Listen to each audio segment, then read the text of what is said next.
ప్రధాని రాజీవ్ గాంధీ గారి వర్ధంతి సందర్భంగా ఈరోజు వారికి ఘనంగా నివాళులర్పిస్తా ఉన్నాం. హుస్నాబాద్ నియోజకవర్గం అక్కన్నపేట మండల కాంగ్రెస్ నాయకులతో కలిసి రాజీవ్ గాంధీ గారు ఈ దేశ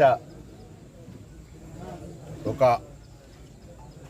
విప్లవాన్ని తీసుకొచ్చే విధంగా 21వ శతాబ్దంలో తీసుకుపోవాలని ఆనాడు టెక్నాలజీని తీసుకొచ్చిన కారణంగానే ఈరోజు మనం వాడుతున్నటువంటి టెక్నాలజీ అంతా వారు సంబంధించినటువంటి చొరవతోనే జరిగింది.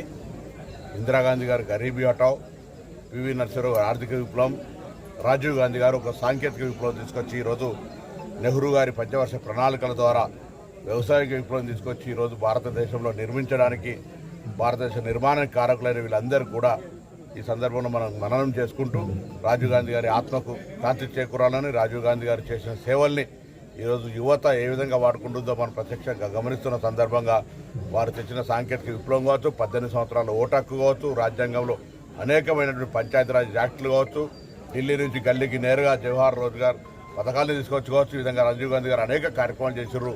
వారికి సందర్భంగా కాంగ్రెస్ పార్టీ పక్షాన నివాళులర్పిస్తా ఉన్నాం.